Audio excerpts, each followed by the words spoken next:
Evening all, welcome back to some tactics, and this is, yes, a return of Call of PYREX, the FLAYLOCKER.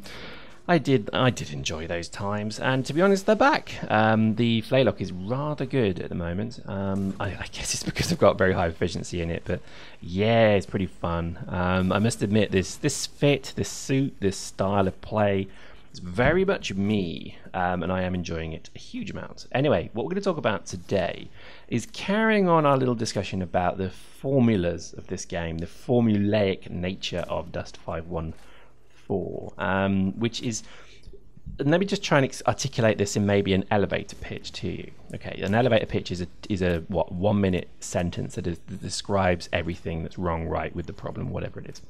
And with Dust 514, each map and each socket configuration has a very formulaic approach to how the best tactics are to then deal with that map and win that map. Case in point being, elevated positions that you can put spawn pads upon, so that less organized teams or less organized groups will never really be able to kind of get at them, because there's no ladders up, or there's no real kind of way that doesn't cost you money to actually resolve that as a problem. And many maps are so formulaic that pretty much they're almost won from the get-go if one team is willing to do something over the other's team inability to do something. So case in point, large towers that go all the way to the sky, and the ability to put spawn pads right on the edge of them or right on the sloped sides of them, meaning that it's almost impossible to kind of get them off. These are very formulaic problems that I think, quite frankly, kind of reduce the experience of this game, the customer experience of this game.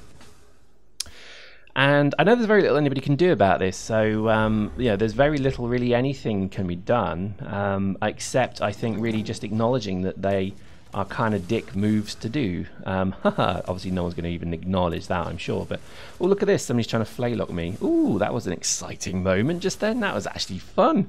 Somebody thought they could flaylock. Yeah, not me, bro. Anyway, I'm kidding. There is a bounty on me still, by the way. I will pay you 1 million ISK if you can flaylock me to death. And so far, many have tried, all have failed. Anyway, getting back to our topic, the reality is that sockets like you see to the left here, people know that there's a node cannon on top sometimes, that you fly a dropship up there, you get a spawn pad into the node cannon itself. You can even jib the spawn pad so it can't even be killed. Even fluxing it's pretty difficult. So these are kind of problems that I have generally with the game, is that at the level that I think I seem to be kind of thrown into, so matchmaking wise, I get thrown into some awful car crash level matches, and you just generally find that it's the same 6 dudes from a squad who just know the way to play the map, and they just go straight there, and then they just literally dominate the map. Now I kind of get that, but I've got to admit, I admire the lesser mind that can sit there and not get bored of doing that, because myself, and certainly the people I play with, the masters of the universe,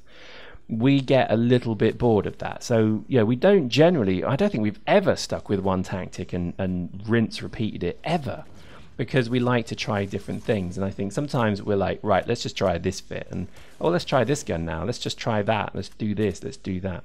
And I've got to admit, the variety is what is the spice of this game, and I think so many people don't do it. You almost can kind of pretty much say, like Duna, if you see him in a match, you know exactly what he's going to do. The fit, the style, the tactics, the approach. And I would say the vast majority of players that I play against, I can see their name, and I have a little Rolodex on my table. I don't really, but in my mind I do. And it says, right, this guy plays like this with this fit, and he never has deviated from it. He's always in a heavy, he's always in a scout, he's always doing this.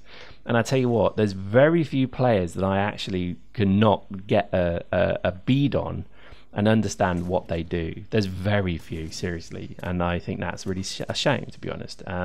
It does show, I think, a lack of creativity. It also shows that some people, once they've got a fit, that's it, they stick with it. Oh, that's my gun now, done. And I get that, as I continue to flaylock and plasma, don't get me wrong, I totally get that. But I have like every gun possible to be used, so I've tried in my time every gun, I've tried every tactic, every suit. I was Logis for a while. I was a Logi for a while. I was a Heavy for a while. I was an Assault, Galante Proto Assault for a while. I used Assault Rifles. I used Scrambler Rifles. I mean, I have used every tactic and gun in this game. Only because I get bored of one fit over another. I've done so many plasma cannon videos now that I've got to admit, I want to try something else now. So I'm waiting for the next thing to kind of inspire me, and it could be a shotgun and flaylock. That'd be pretty awesome, wouldn't it? So to be honest, there's many different different things to try and do in this game, and I think that the problem I have with it is just so many players are so formulaic with it, it just becomes boring.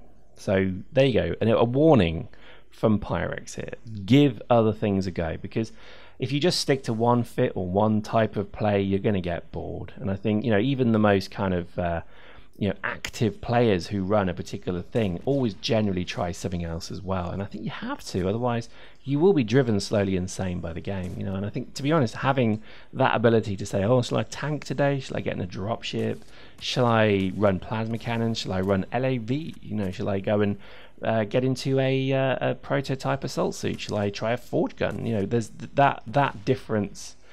And that range is very important. And I think I would implore people not to use the dick tactics that are going around at the moment. Yes, we all want to win, but tell you what, why don't you get in there and brawl a bit, instead of just knowing that if you get up on high in Ashlands you can drop down spawn pads, or in, you know, in Skim Junction you can do this, or in Line Harvest you can do that. It's getting so boring and formulaic that pretty much I'm finding myself leaving matches, you know, 5 seconds after they're in, because you see those dropships going up to the high point, you see the tactics being used, and it's not against us, it's often sometimes when we've got those spawn pads as well. It's very frustrating indeed. And there we go, interesting stuff. Again, I'm not having a moan, I'm just kind of saying to you, God, it's annoying, isn't it? Hope you enjoyed that. We'll see you next time.